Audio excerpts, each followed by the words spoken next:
These aren't the only 5 by any means, right? Happy 5 Fact Friday. 5 Fact Friday. I'm Charlie Lambden, and it is 5 Fact.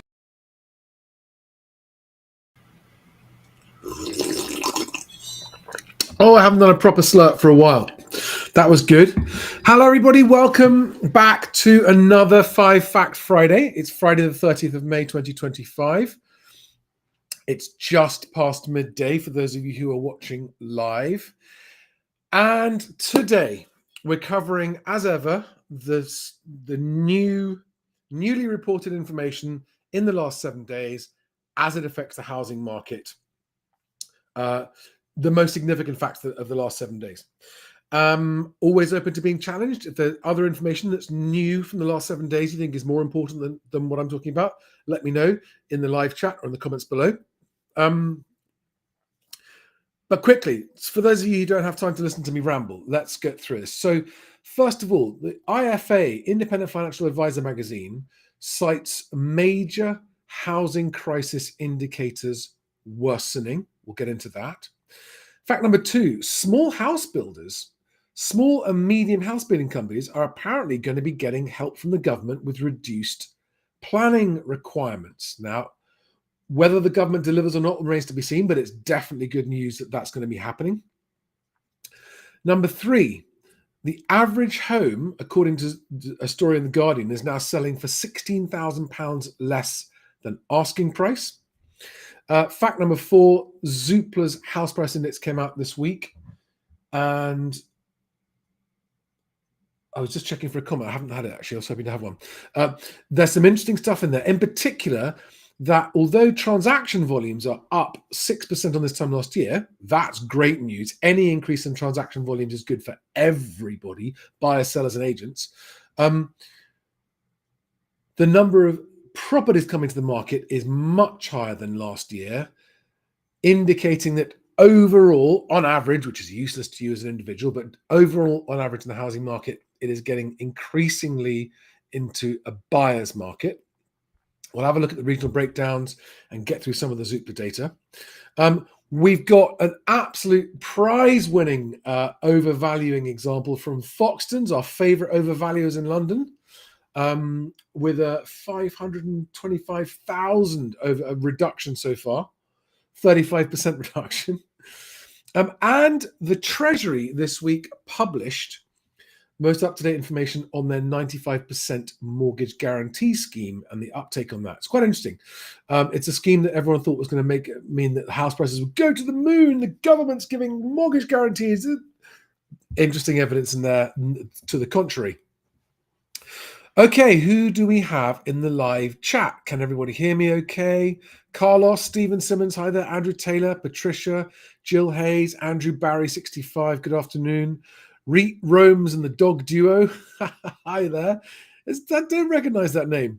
Is that new? Welcome if it is. And Reviewer, Boss Hog, and Jay. Oh my goodness, Jay. How have I missed that data? Let me just see if I can find that data.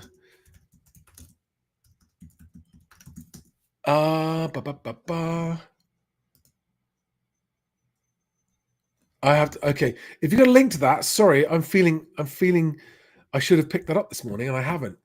Is there a link to that HMRC housing transactions data? I'd be very, very keen to see that. And I'm sorry I haven't really got it, because that definitely should be one of the things. Housing.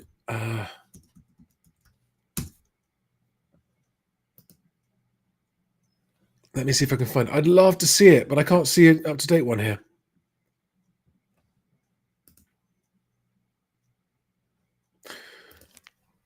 Okay, I have found a story on it. Oh, I can't see the story because it's making me register. Okay, I will find that, because that's interesting. Very, very interesting.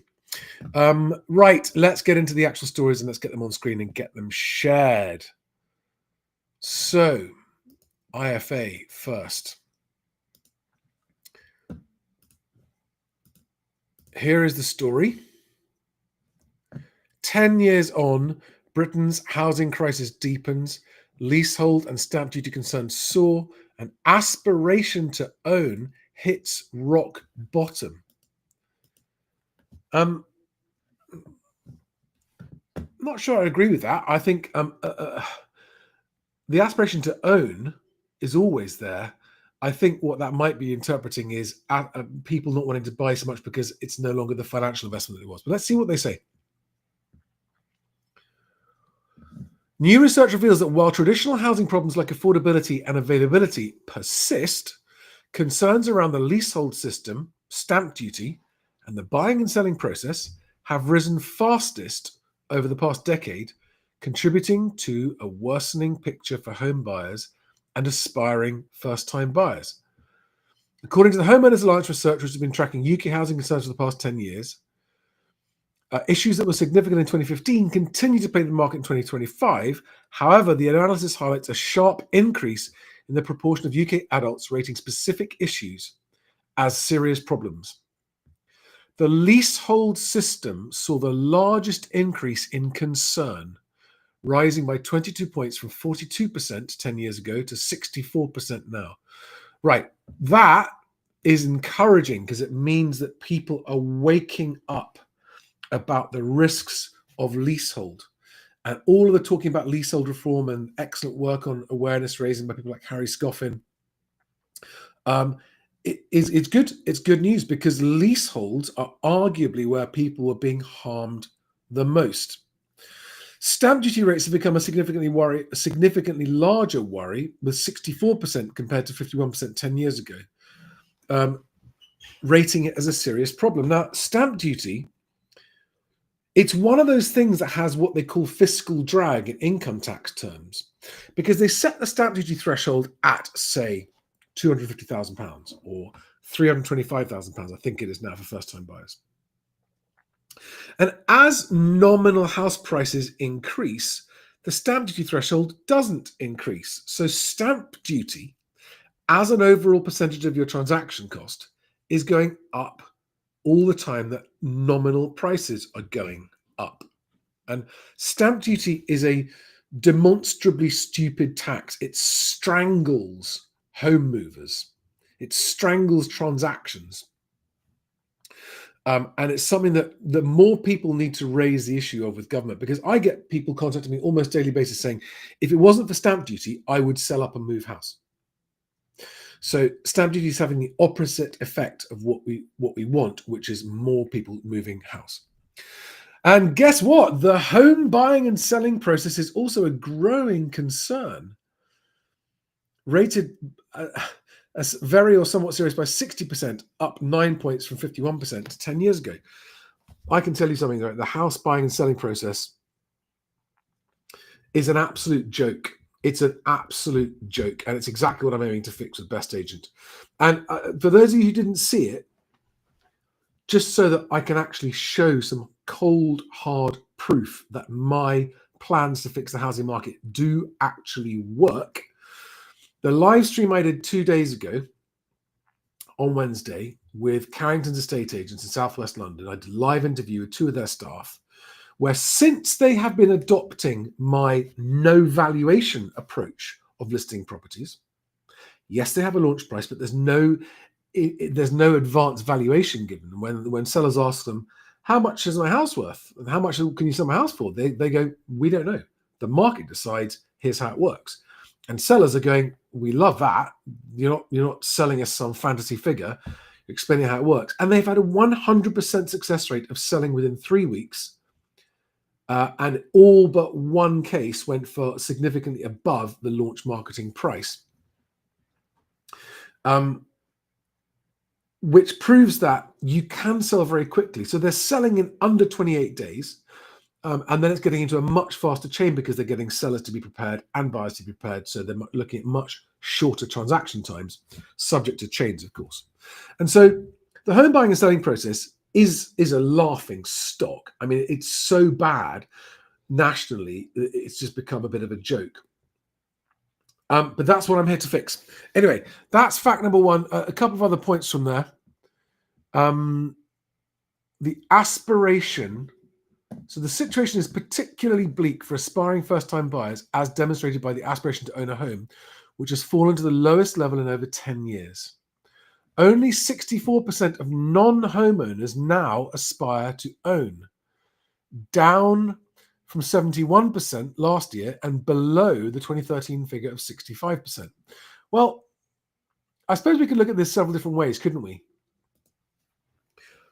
If you think owning a home is going to make you loads of money, that in itself is a reason to want to own a home. But as you start to realize that actually owning a home might not be a profitable thing and might just be having somewhere to live, maybe the aspiration is not quite so high. And especially for younger people who maybe don't know exactly what direction their life is taking yet, they don't want to own. They want to keep their options open. So, I mean, that's a survey result. I don't know how many people were in the survey, but I would say that most people ultimately aspire to own a home. But now more and more people are beginning to realize that it's just not the financial great idea that it used to be. Okay, on to fact number 2. So this is reported, I first saw it in Bloomberg. The UK to cut planning hurdles for small builders in housing push. Now, I much prefer small and medium home building firms to the big, giant corporate ones that lobby government. Okay? Small to medium home buying firms tend, I don't have data to back this up. It is my experience and it is my knowledge, it's my opinion formed over a long time, that small to medium home buyers care more about the quality of their homes because problems affect them disproportionately more than larger home buyers, where in big corporations nobody really cares, right? But in small home builders, they do care. There's a lot more riding on it. They've got more, they're competing with more other people. And anything that reduces the red tape for small and medium home builders, I think is a great idea. Now, whether or not the government actually delivers it, that's a completely different story. But what they're saying is going to happen is they're going to cut back planning hurdles.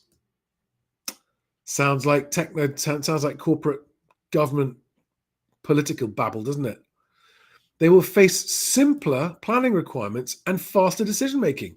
Will they, though? I mean, let's hope so, but will they? Sites of between 10 and 49 homes will face lower costs. The Ministry of Housing, Communities and Local Government said in a statement late on Tuesday. And it goes on to talk about how, look at that graph. So the orange is where it's social house building, local authority house building, which kind of died in the 80s and has never got back to where it needs to be. And that's what needs to happen. That orange needs to go back up, right? We don't need more privately built social houses. We need publicly built social housing to solve the housing crisis. We're taking urgent action to make it blah, blah, blah, she said. Wants to fix the housing crisis we've inherited, said every government ever. The government is likely to fall about 25% short of the 300,000 homes it needs this year to meet its 5-year target. I'm as bored as I am unsurprised to read that. Of course, they're not going to meet their target. Everybody knows it. Right, on to the next fact. Okay. Reported in The Guardian, UK homeowners selling for 4.5% below asking price, survey shows. And this is Zoopla data. And it says that agreeing to sell for about £16,000 below the average asking price. But beware, guys, this doesn't mean, average doesn't mean all, okay? And actually what happens is you've got sensible and intelligent sellers coming to the market with good agents, pricing realistically and selling quickly at or above their launch asking price. Then you've got the desperate dummies who've been suckered into believing that about record house prices that go on the market way, way, way too high and are selling at way more than 16,000 below their asking price. So the average is misleading because it's actually one or the other. Either people are getting asking price because they're being sensible about it, or very close to asking price, or they're getting way below asking price, having had to reduce the price multiple times. All right, so that's that. And on the next fact, we'll actually get into Zoopla's house price index.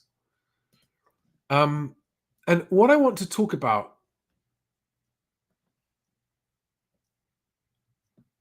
I want everyone to remember that last week the ONS said that house prices were up 6%, 6.4%, I think it was.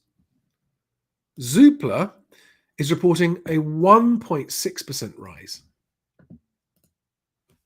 What do you make of that, guys?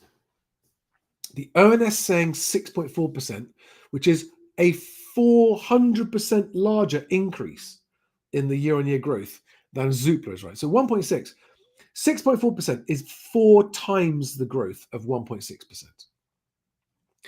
And we know that the ONS's figure is based off a preliminary estimate from a very small sample size of land registry data, like 8%, okay? With a very opaque calculation method that they just move up and down at will when they feel like it and always revise down. Zoopla, in my view, is the most thorough of all the housing markets. It's still a national average, and national averages are still of absolutely zero use to anyone individually trying to think about buying or selling a house. But they have data directly from lenders. They use data from lenders. They use data from the land registry. They use data from asking prices on Zoopla. They use data from sold prices in the estate agency software systems that they have. So of all the house price indices, Zoopla's currently, until best agents get underway, is the least useless. Okay, national averages are still pointless, but there we are. So more sellers are listing their homes for sale with a 13% rise on last year. That is the evidence of the market becoming, on average, with variations, more of a buyer's market and getting worse for sellers as supply rises. Northern regions of England are seeing the strongest growth in sale numbers and annual house prices of 3%. Don't forget, this is nominal and it's still below inflation, okay? So even the strongest house price growth region is still not keeping up with inflation, which is at 4.1% CPIH. Southern regions have more homes for sale and lower house price growth of less than 1%. And what you'll see when we break down by property type is that actually that 1% is the average of the property types, and it varies even more. There's a wide variation between house price growth in the UK cities, from modest falls in Brighton and Aberdeen to 5+% gains in Blackburn and Belfast. And the housing market is on track for 5% more sales than last year and 2% price inflation over last year on average. Okay, so they're saying that the whole housing stock in the UK, including Northern Ireland, where it's going up at like 8-9% a year, and Scotland, is going to be 2% price inflation. If you break that out down to England and Wales, those are both in the negative. Okay, they break it down nationally by price type. Okay, so on the left here, we've got all property, and then the lower ones are detached, flats, semis, terraced. So detached house prices up 1.3% year on year. Flats up only 0.2% year on year, and that's a national average. And what that'll be is significant falls in some areas and rises in others. Semi-detached looks to be the most popular type, and terraced a close second. Okay, and the average prices there are all separated out too. So I recommend you go and look at this. The link is below as always. Okay. Rebound in sales after the initial reaction to the end of stamp duty relief. That's good. The number of housing sales is on the rise, with home buyers returning to the market after the end of stamp duty relief and these holidays. That is good. Number of sales agreed up 6%.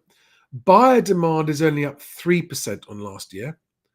6% flow of new supply and 13% stock of homes for sale. So you can see that the market is moving against sellers and giving buyers more and more options and choice. And that's the week ending 18th of May compared to the same period last year. Our latest data shows the number of sales agreed per estate agent at this time of year is running at the fastest rate for 4 years since the pandemic boom. Well, that's good news. But guys, also please remember though that overall housing market transactions are half what they could and would be if we'd kept up with population growth and transaction levels of 2006. So housing market functionality, the buying and selling process is one of the main things, as well as affordability, causing still much lower transaction volumes than there could be.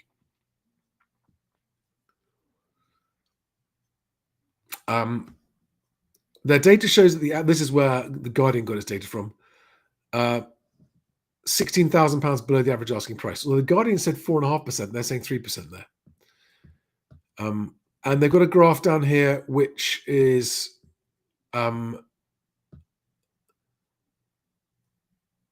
change in sales agreed. So that's a percentage change in the number of sales.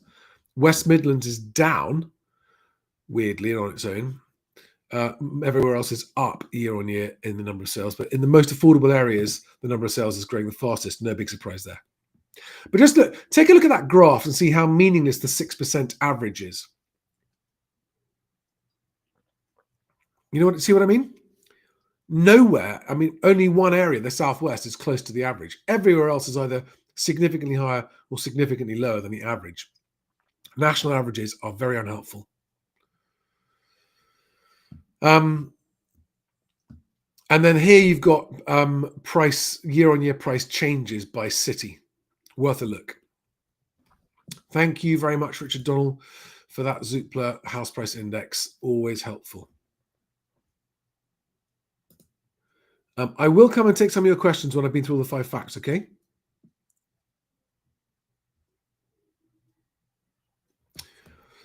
Next fact is, I've been looking forward to this one. It's my favorite. It's the overvalue. And by the way, guys, for those of you who are new here, overvaluing, of which Foxtons are the king.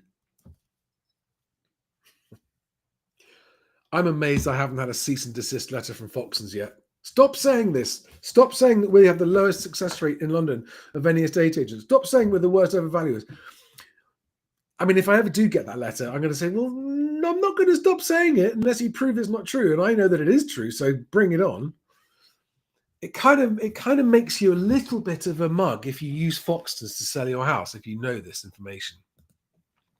And let's look at these poor people. Now, the one thing we never know in a situation like this, right, is whether or not this was because I know there are 2 scenarios for this to happen. So basically, this came on the market in October last year, so 7 months ago, at £1.5 million, and has been reduced by £500,000 or 35% since then. It's now on at 975. And in fact, they're now saying it's going to go to auction. I mean, this is the worst possible outcome for the seller. And the 2 scenarios, neither of which is acceptable in my view, is that the Foxtons guy goes in there and goes, how much do you want for it? And the sellers go, well, I mean, we'd like to have 1.5 million. The Foxtons guy goes, great, no problem. Just sign here on my 6-month sole agency contract. This is why you never, ever sign a long sole agency contract, because an uninitiated seller, especially if it's a first-time seller, will go, Foxtons, I mean, it's one of the biggest agencies in London. I mean, they must know what they're talking about, right? And they've come in here and said, okay, we can get you £1.5 million. And we haven't done any of our own research because we're too busy. So why not? It sounds fantastic. Let's go with it. Okay, their fees are higher, but it doesn't matter if they get us that much money. We don't care. And people fail to understand the cost of this mistake. Now look at the cost of this mistake. Imagine if they put this property on the market at, I don't know, 995,000 7 months ago. They'd have sold it probably straight away. But now they just look like absolute jokers and chances. They've reduced it from, so first of all, after only 10 days, they reduced it by 200 grand. Now you see, straight away that just makes you look like a bit of a chancer, doesn't it? Oh, we'll test the market, we'll fly a kite. Okay, drop it 200 grand. And okay, 200 grand, that's a 13% price drop in the first go. That's a fairly serious one. Whoops, not enough. They only waited another 3 or 4 weeks before dropping it another 150 grand. And then they waited 4 months to drop it another 175,000 to 975,000, but not enough. No one's interested. Nobody cares. Tainted goods. And now they've obviously got to sell because otherwise they wouldn't be going to auction. And Foxtons will still make a commission by referring it to the auction. I don't know any reason why this house isn't selling, other than it was horribly overpriced. It looks like a lovely place, doesn't it? It's freehold. It's not even leasehold, right? This is freehold in Deptford. Thank you to my follower, Colleen, I think it was, who sent this in to me. Thank you very much for that, because it's just such a cautionary tale, isn't it? I wonder how much it's actually cost these guys in terms of time and money.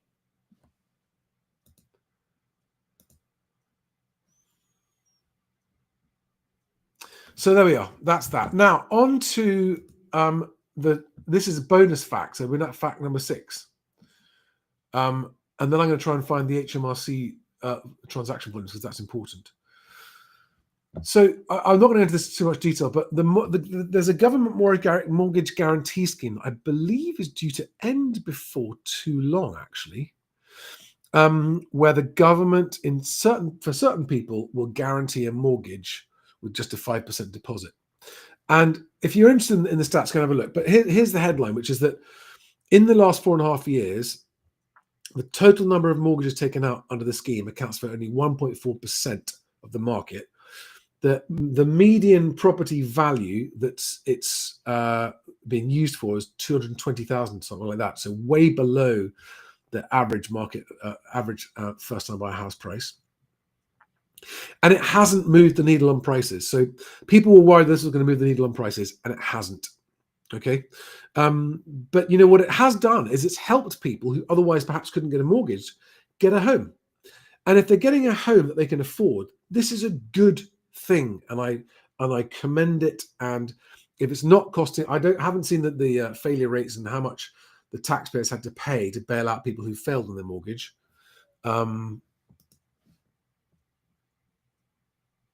I don't think they're going to volunteer that data. Default.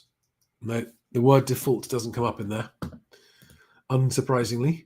But that's interesting. It's interesting that that it's making a big difference to a small number of people. That's good. I think there's 53,000 people in the last 3.5 years have used it. That's cool. That's great. What's that? 16,000 a year. So about 1,000 people a month, 1,200 people a month getting a home using that government mortgage scheme. Right. Shall we? Okay, let me just see if I can find.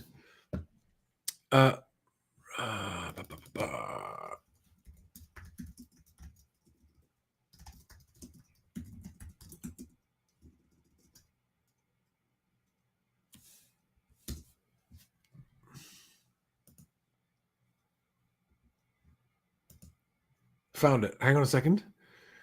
Waiting for the page to load up. Property industry unfazed by steep decline in HMRC monthly transaction data. I never want to miss an opportunity. This came out just today, right? I never want to miss an opportunity to highlight the fact that HMRC, when it collates this information, is in possession of all prices as well, and it doesn't publish them. And it's an absolute scam that they don't publish these prices. They go, oh, it's privacy. No, it's not. You can just publish the raw price data. You don't even have to publish the individual addresses. You wait for the land registry to do that. That's absolutely fine. But you could publish the price data.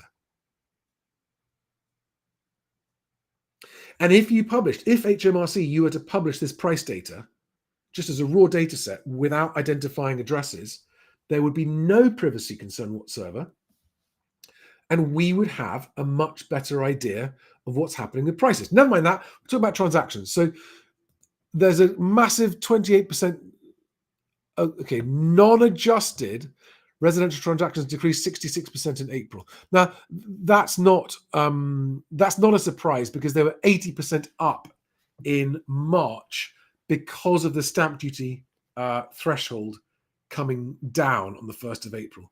So, although it's 66% lower in April than it was in March,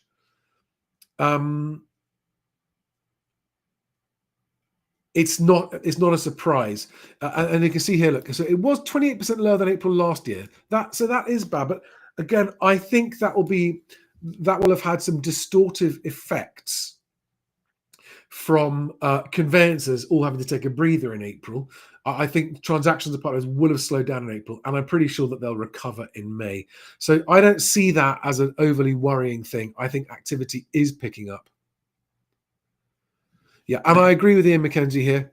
The April transaction figures are on the surface quite stark, but they absolutely need to be seen in the context of the rush to beat stamp duty deadline. Totally agree with him there. Totally agree with him there. And I suspect that when the figures for May come out, you'll see that figure get back up into the sort of normal territory. That's what I would expect. And yet again, we can see that the effects of government intervention are always bad. No exceptions. Government pulls a lever in the housing market, it's bad. Every single time. How do we get them to stop? Thank you very much, whoever it was who raised the problem, the thing of transaction volumes. I had missed that. Here's a link to that in the live chat. That story if you want to read that. Okie dokie, let's take some questions.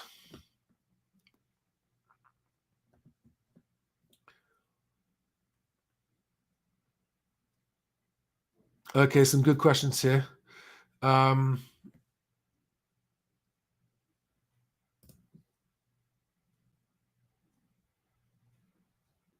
Yep.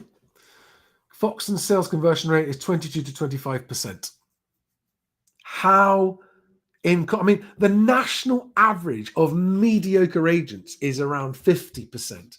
Foxton's success rate for properties that it sells is less than half of the 50% average success rate of the rest of the country. I mean, how embarrassing. And the only reason for that, it's not because they're incompetent agents, it's because they overvalue so badly to get listings. That's all it is. Any other questions?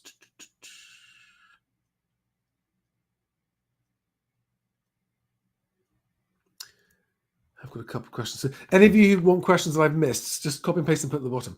So, Pero Malmstrom says, question, a buyer's market, yet selling prices remain high. How then will a housing fix happen when the industry is full of lies, smokescreens, which allows the illusion? You're absolutely right, Pero. That is a very, very good question and very well put. So, asking prices remain high. First-time buyer buying prices are remaining steady on average across the country. They're going up in some places more than others where they're actually going down. But first-time buyers, I've got more choice, but prices are holding up. But higher up the market, pretty much anywhere in the country, but especially in the southeast and the south, the bigger the houses are, the bigger the prices are, the bigger the price drops are. And I think that, as I've been saying for 3 years, I've been expecting a house price slide, not a crash. In real terms, that's definitely happening. In nominal terms, the national average isn't. It's sliding in real terms, but not sliding in nominal terms. But in regional areas and in some places, house price falls are very, very big. I mean, there are some places in London where house prices are down 50%, including inflation, in the last 3 years. There are some places, conversely, there's nowhere in the country that house prices are up 50% in real terms in the last 3 years. Nowhere. So, how will the housing fix happen? In a word, the answer is price transparency. Now, if the government so decided, they could flick a switch and give us house price transparency for 100% of the market from just 1 month ago. Like HMRC has just published the transaction volumes for April, they could, if they had so chosen, publish the prices as well. And that transparency right there would fix the housing market. And I will continue to campaign and lobby for the government to do that. In the absence of the government ever doing that, Best Agent, my national housing website, my housing marketplace that I'm building and working on, and just in the process of raising investment for and getting ready to bring to market and getting some very cool people on board with. One of the strategies we're going to have is price transparency, and we're going to be rewarding agents and conveyancers that want to volunteer exchange prices as they happen to create a Best Agent's public house price index, where also members of the public, and thank you to those of you who have been reporting it, by the way, Best Agent's public house price index, where sellers, buyers, and it's for lettings as well, landlords and tenants and agents can all report exchange prices. So we're going to be building the country's first public exchange price index that will tell people exactly what prices properties are exchanging at as recently, hopefully, as the previous month. That will torpedo the sort of nonsense overvaluing that we see from agents like Foxtons. You know something? For the first couple of years of this channel, I felt like I was beating my head against a brick wall and not moving the needle. But I'm beginning to feel like the content on this channel is waking people up and getting people to be more careful when they buy, getting people to be more savvy about offering, and getting some sellers to be more savvy about avoiding overvaluing and selling. And I'm just beginning to believe that actually we might start to move the needle, and that's very exciting. The other exciting thing that happened today, by the way, I had a call this morning. I had a video call with someone who's been a hero of mine for over 20 years, a global marketing genius. And I had a half an hour call with him about Best Agent. And it was a bit surreal and a bit like pinch me. And, but it turns out he's a fan of my channel as well, has been watching it and follows me.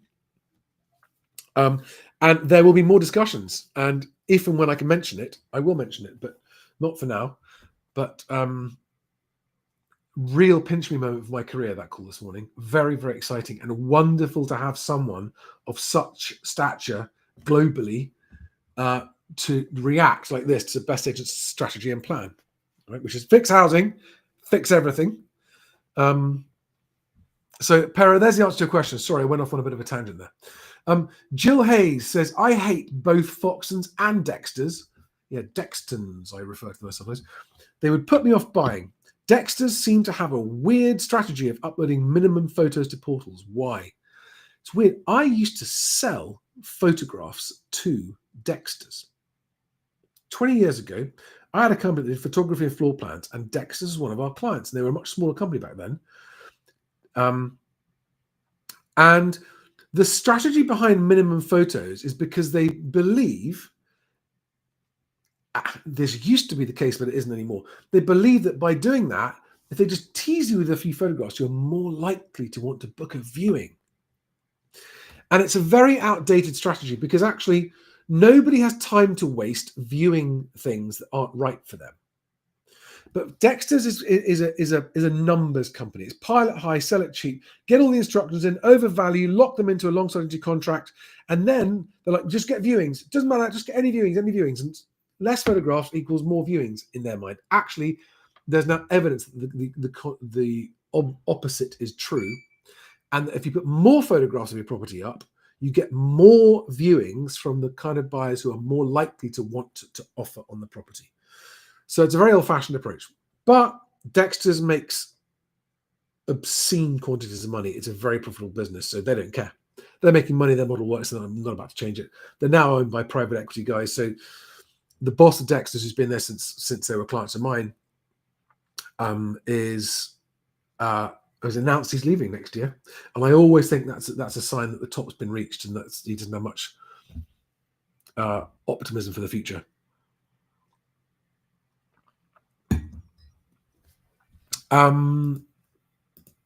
Patricia says, a friend of mine trying to sell, and of course, no luck. She told me she signed a 4-month contract. And she pulls before she has to pay £500. Sorry, what does that mean, Patricia? She pulls before she has to pay £500. Not quite sure what you mean there. Now, looking for more questions. Do we have any more questions? Aesop's Hair says, what is the state of lending from mortgage suppliers' perspective? Is there a tightening or a loosening? Okay, that's quite a technical question. There's more competition between lenders, and they're looking at what they're doing. They're sort of desperate to get more market share, and they're fighting each other. And despite transaction volumes improving gradually, I think they want to be lending far, far more. And the silly thing is that if lenders and their lending house price indices, like the Nationwide and Halifax, stopped peddling this myth of ever increasing house prices and allowed prices to become normal and settle to a natural level, they would sell more mortgages. And I don't know if this is because it's just so obvious and demonstrable. You could prove it. It's like, do you care what house prices are, or do you care how much you lend? They care how much they lend. But in terms of what's happening in the money markets, Aesop's Hair, that's a question for another day. Winston Fahrenheit says, thank you for the super chat. You got someone of stature, global intellect, global investment and portfolio watching, gold-plated taps and Kazi connoisseur, me. Another question here. Okay, Simeon Nedyalkov says, Charlie, can you please give me some arguments to convince my girlfriend that investing in buy-to-let is no longer a good financial option for wealth building? We're in the Northeast. Okay. I had someone on X post to me the other day with an anecdote about how it was a landlord, actually. Maybe I can find it. Just give me 1 second. I'll see if I can find it. Someone called themselves the secret landlord on X. And it was a story about, no, not a secret pub landlord. Ugh, the secret landlord. Here we are.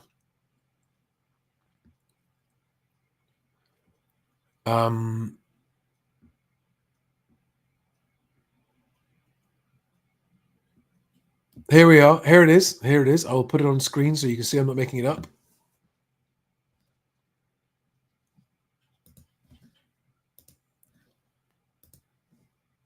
And I'll put the link in the live chat. I'm finally about to regain my control of my property after 514 days. So that's what, nearly 2 years, and during which time you don't get any rent, you're paying court costs, and you don't know what's happening to your property, and never mind a void period of 1 month a year costing you whatever that is, 8% of your total revenue, and therefore wiping out your yield completely. Never mind maintenance costs. Never mind the risk of tenants losing their job and not being able to pay their rent. Never mind the fact that the law always is on the tenant side, not the landlord side. I mean, anyone. I suppose the only reason anyone might think there's still a reason to do this is because of this, the legacy idea that, because there have been lots of people who have made a lot of money out of buy-to-let. There's the link to that tweet in that post in Simeon. It's in the live chat there. There are many people who made a fortune out of buy-to-let. I did it myself, but a long time ago. And so when you've had decades of people making a mint on buy-to-let, there are people who just think, no, I'm not prepared to believe anything other than it's a no-brainer. You can't go wrong. But yeah, that ship sailed, man. That ship has sailed. If you get now, my point is, if you're a portfolio landlord doing a minimum of 4 or 5 properties, then, and you choose your tenants very well and they stay long term and you don't have pretty many void periods and there's not too much maintenance, and one of them goes bad, you can probably still weather that and cover the cost of that with the other 4. So, yeah. Otherwise, I think anyone who thinks they're going to buy one buy to let and call it an investment, you're rolling the dice. It's blackjack. It's roulette.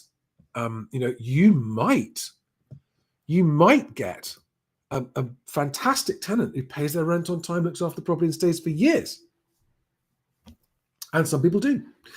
But you also might get a tenant who comes in with all the best intentions in the world, loses their job, gets made redundant, can't afford their rent, can't afford to move out, digs their heels in, and takes you 6 to 9 months to get an eviction notice. So there we are. I hope that answers that.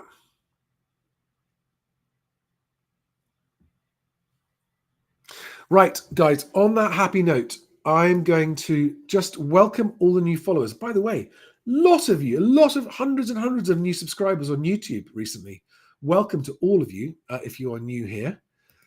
Always love having new subscribers, and we have them every single week. Same, lots of new followers on X. By the way, X is where I interact most frequently with people. And if you don't follow me on X and you'd like to just get more of my content, then X is the place to do that. Just search for Moving Home with Charlie on X and you'll find me.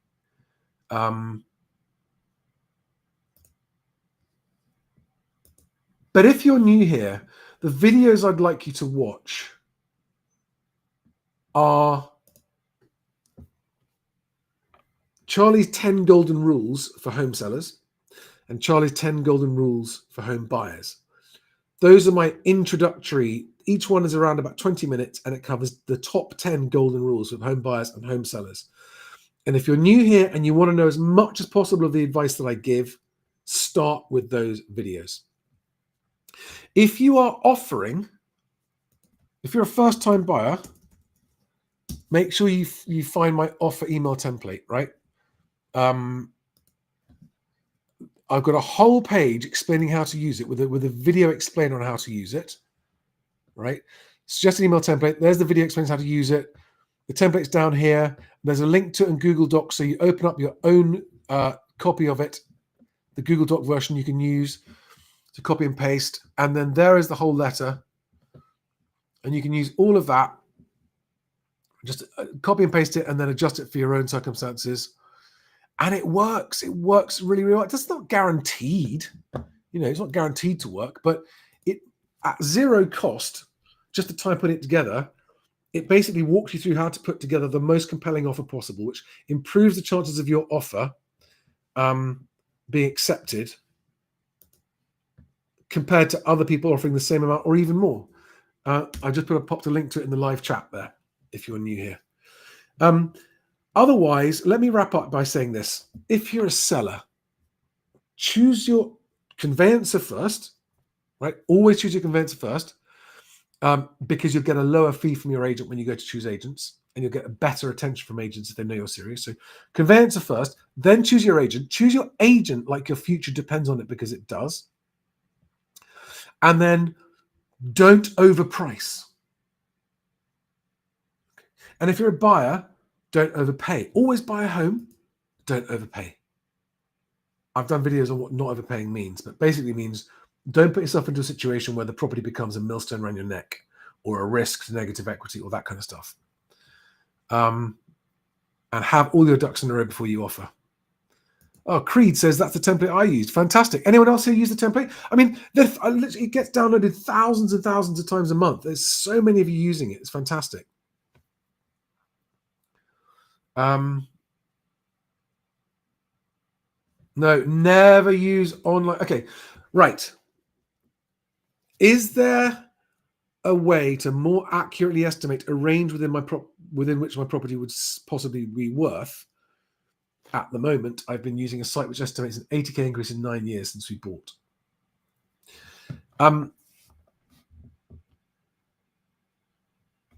You can. Wow, comment from David Holloway. I'll come on to that from a landlord in a moment. What are you trying to work out? Are you trying to work out what it's worth if you sold it now? Because the only way to be sure what it's worth is to put it on the market and get offers. Because you can't trust any estate agents, or almost any estate agents, to give you an accurate estimate, because they're too afraid that if they're truthful, you'll choose another agent. They're all obsessed with listing properties, even if they can't sell them, which is just like people going, oh, please let me work for free. Let me work for 3 to 6 months trying to sell your house, which I can't sell at the expense of my own reputation because I wasn't brave enough to be honest with you. Online valuations are absolute rubbish. Don't use them. If it's important, find a qualified, registered valuer and get a red book valuation done. Costs a few £100, but if you actually need to know, that's what you need to do. Okay. Then you have a professional comes and looks in your house. They're not pitching you to sell it for you.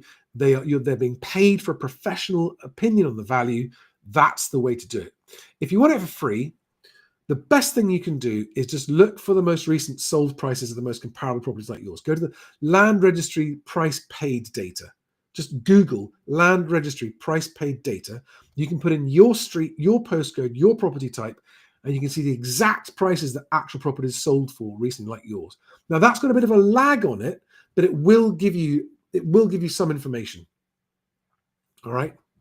Now I've got a comment here from a landlord. David Holloway says, hi, Charlie. I am a landlord. My properties are unencumbered now.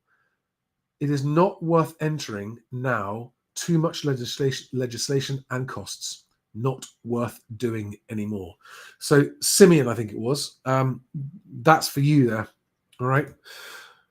Okay, guys. Thank you for watching.